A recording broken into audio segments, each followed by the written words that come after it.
¿A quién no le gustaría tener una máquina del tiempo? ¿A quién no le gustaría conocer el futuro? En nuestras organizaciones esto pasa todos los días. Permanentemente hacemos pronósticos. ¿Cuánto vamos a vender el próximo año? Es quizá uno de nuestros principales tormentos. Los métodos cuantitativos nos aportan una herramienta para este proceso. Podemos conocer, descomponiendo las variables, todos sus elementos a fin de tener pronósticos o referentes que nos ayuden en nuestro proceso de toma de decisiones. Claro está que hay que tener información de calidad y un muy buen conocimiento del mercado. Los invito a conocer los modelos de pronósticos de series de tiempo. Estimados estudiantes, bienvenidos al módulo de pronósticos de series de tiempo. Como su nombre lo dice, vamos a hacer pronósticos teniendo como único insumo a las series de tiempo. Esto, que resulta muy interesante de aplicar y muy fácil, por cierto, tiene unas ciertas connotaciones o limitaciones. Veámoslo de manera general. Si es que la variable en la cual estás interesado en hacer un pronóstico, por ejemplo, las ventas de tu empresa, tiene un comportamiento cíclico, estacional, y este comportamiento se viene repitiendo a lo largo del tiempo, es decir, en otras palabras, está presente en la historia o en los datos que vas a utilizar, probablemente estos modelos sean para ti, porque va a poder capturar esa secuencia, esa dinámica, ese comportamiento, ese movimiento. La regla es muy sencilla. Si es que la información relevante para el futuro la encuentro en la historia, por supuesto, el pronóstico podría ser aceptable. Ahora, en muchos negocios, y hoy en día quizá mucho más, la dinámica de los mercados hace que se formen tendencias, hace que se conformen comportamientos erráticos o hace que se generen grandes shocks, que generen cambios repentinos. Por supuesto, cuando lo errático, cuando lo aleatorio, cuando lo repentino es la constante en tu negocio, hacer pronósticos es muy complicado y por supuesto esa herramienta mostrará sus limitaciones al no poder capturarlos, bajo la misma regla, por sencilla que suene. Como no está en la historia, no lo puedo repetir hacia el futuro. Muy bien, pero en muchos negocios de exportación que están vinculados a commodities, a precios internacionales, o muchos negocios que están influenciados por la estacionalidad, por ejemplo, ahí este tipo de modelos funciona muy bien. Al margen de ello, tenemos que tener en cuenta algo que también tiene mucho sentido común. La calidad de la información condiciona la calidad de estos modelos, como en cualquier modelo. ¿De acuerdo? Y además, nuestro conocimiento del mercado para poder interpretar esos componentes, esos movimientos que están detrás de estos pronósticos. Entonces, conocimiento del mercado y calidad de la información probablemente sean los elementos clave para poder utilizar o interpretar esta clase de modelos. Muy bien, hacer pronósticos es del día a día, todos alguna vez, probablemente lo hemos hecho, hemos querido pronosticar las ventas, hemos querido pronosticar nuestros ingresos personales. Lo que nos promete esta clase de modelos es tener la oportunidad de solo a través de la data histórica lograr ese pronóstico. Al final obtendremos un número, un valor, una secuencia, una curva, pero ese valor por supuesto tendrá significancia, relevancia en la medida que yo conozca el mercado y pueda explicar o valorar si ese resultado es consistente con el comportamiento normal del mercado. Bueno, los pasos necesarios para correr un pronóstico de serie de tiempo también son muy sencillos o de mucho sentido común. Hay que recopilar datos, por supuesto. Sin datos, en este caso, no se puede hacer nada. No todos los datos que vayamos a usar nos van a servir. Hay que reducirlos, hay que condensarlos, hay que solamente quedarnos o utilizar aquellos datos que sabemos son relevantes para nuestro modelo. Una regla empírica muy sencilla. No porque la data histórica sea muy larga, va a ser bueno. No, probablemente tengas data para los últimos 20 años. Pero si es que estás viviendo o conociendo o siendo impactado por los tiempos modernos, podrás coincidir conmigo que en los últimos años la situación ha cambiado bastante por la globalización o la intensificación de la misma y etcétera, de más elementos vinculados a los nuevos negocios. Probablemente la data relevante solamente sea de los últimos 5, 6 o 7 años, porque evidentemente eso es lo que está impactando o eso es lo que se está repitiendo en estos momentos. Lo que pasó hace 15, 20 años probablemente ya no se vuelva a repetir más, porque en ese momento los negocios no eran tan maduros como ahora, los procesos de comunicación o interconexión no eran tan veloces como los que tenemos ahora, etcétera, etcétera. Entonces, en tu análisis y conocimiento del mercado, tú podrías determinar cuál es el periodo relevante de análisis y ese periodo constituirse en la data que vas a utilizar en tus modelos de pronósticos. Luego construyes tu modelo y en esto los pronósticos son muy sencillos, son muy prácticos de construir. Hay mucha tecnología detrás, mucho software que nos puede ayudar a esto. Ahí no nos vamos a complicarnos mucho. Y luego, por supuesto, analizarlo, extrapolarlo, llevarlo a otras dimensiones como último paso. Muy bien. Necesitamos suficientes datos históricos. Como les decía, el gran supuesto que la historia tiene que repetirse. En el pasado está la información relevante para el futuro. Son elementos claves que están dentro de esta clase de modelos. Ahora viene el aspecto más interesante de esta clase de pronósticos. Si bien es cierto, tenemos un solo insumo, que es la serie histórica, esta clase de modelos nos permite descomponerlo en sus distintos elementos. Y en ese proceso de descomposición, poder analizar cada uno de ellos.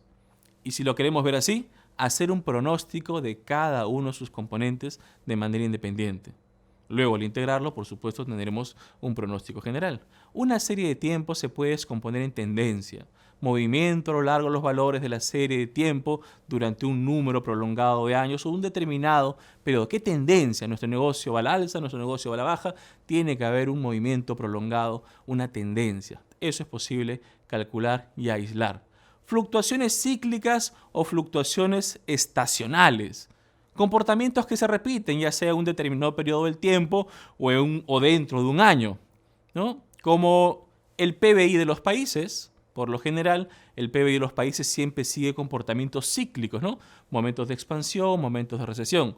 O los negocios que están vinculados a la temporada del verano. Solamente venden los helados en verano o su venta se incrementa en este periodo. Entonces ahí tenemos un comportamiento estacional.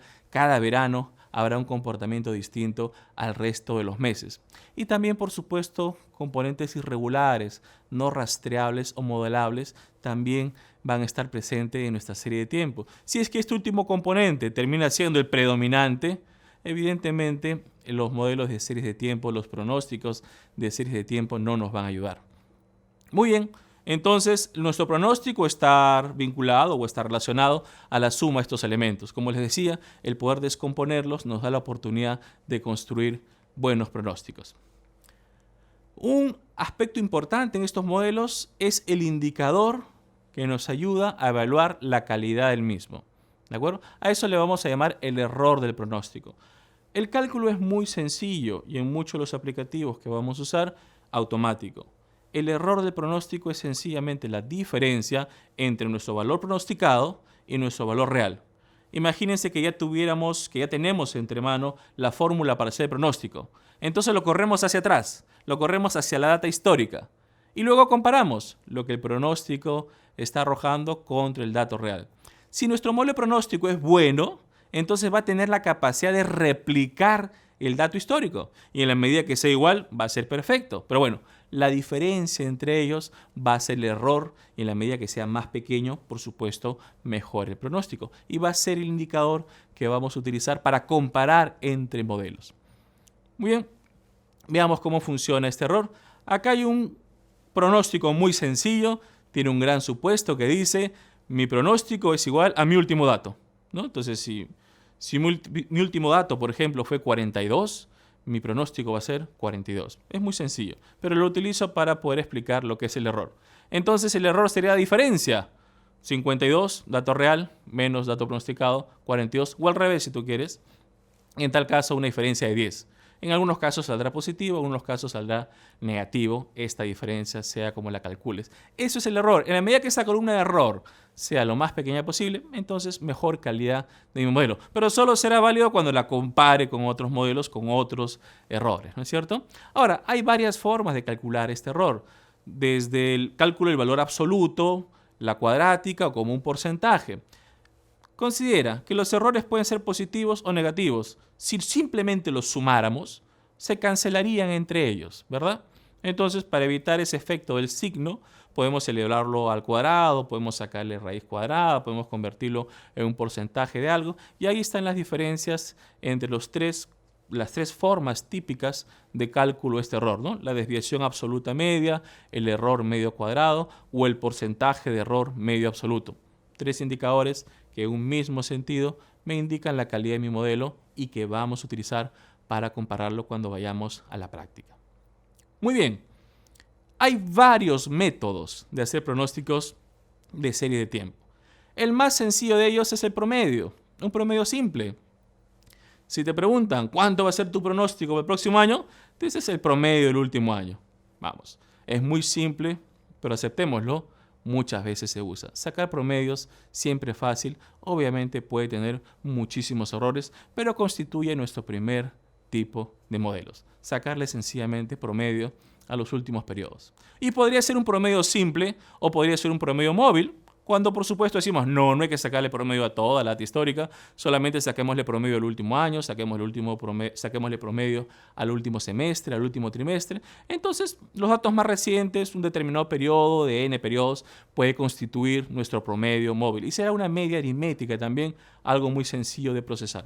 En el ejemplo, un promedio móvil con un periodo de 3, con un periodo de 4, es también una de las técnicas usuales para hacer pronósticos de tiempo. Ok, pero esto es muy sencillo de hacer. Nosotros queremos dar un paso más. Ahí entran a tallar los métodos de suavización exponencial. En los métodos de suavización exponencial tenemos la oportunidad de darle una ponderación al último dato observado o al dato más reciente. ¿Qué quiere decir esto? Podríamos establecer un coeficiente que nos ayude a hacer esa ponderación para poder construir nuestro pronóstico. Y el modelo se explica o se construye de manera simplificada de la siguiente manera, ¿no? Entonces tenemos ese coeficiente, ese alfa vamos a llamarle, por un último valor, más su complemento por el último pronóstico.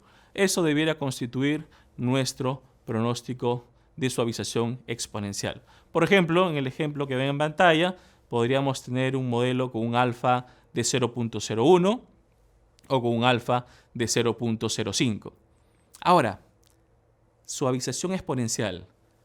Darle un peso o una ponderación al último dato.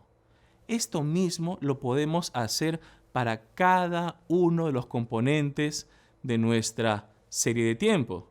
Yo podría darle un peso a la tendencia, un peso inclusive a la constante, si es que construyo la ecuación de la recta, un peso a la estacionalidad. Entonces no solamente tendría un alfa, podría tener un alfa, un beta o un gamma. Estos elementos constituyen toda una familia de modelos vinculados a la suavización exponencial que va desde la suavización exponencial simple, el modelo de Holt, el modelo de Winter y el modelo optimizado de cualquiera de uno de estos. Por supuesto, la mejor forma de poder correr o aprender a correr modelos de pronósticos de series de tiempo es en la práctica. Tenemos que dar el paso hacia el Excel. Pero por favor quiero que veas desde ya lo que va a suceder. Nuestro único insumo son las series de tiempo. Las vamos a descomponer. Vamos a conseguir factores que nos ayuden a trasladar la información más reciente hacia nuestro pronóstico. Serán coeficientes. La combinación de estos coeficientes va a configurar una amplia gama de modelos o una batería de modelos. En algunos casos la estacionalidad está presente, en otros casos solamente la tendencia, o como en el caso del modelo de Winter, que va a ser uno de los últimos que veamos, van a estar todos considerados. Pero ahí no nos vamos a quedar. Luego vamos a aprovechar nuestros conocimientos de optimización para poder optimizar esta clase de modelos y vamos a poder aplicar una técnica muy útil, muy importante, que es la de minimización de errores. Nosotros nos vamos a preguntar, ¿cuánto debieran valer estos coeficientes, en este caso alfa? ¿Cuánto debieran valer para que el error de nuestro modelo sea el más bajo posible? Es una técnica básica, muy sencilla, de optimización a fin de lograr el mejor calce de nuestros modelos. Así es que, sin más preámbulos, los invito a conocer los diferentes tipos de pronósticos o modelos de pronóstico de serie de tiempo que tiene, y la única forma de hacerlo con eficiencia es ir al Excel. Así es que, vamos, estimados alumnos.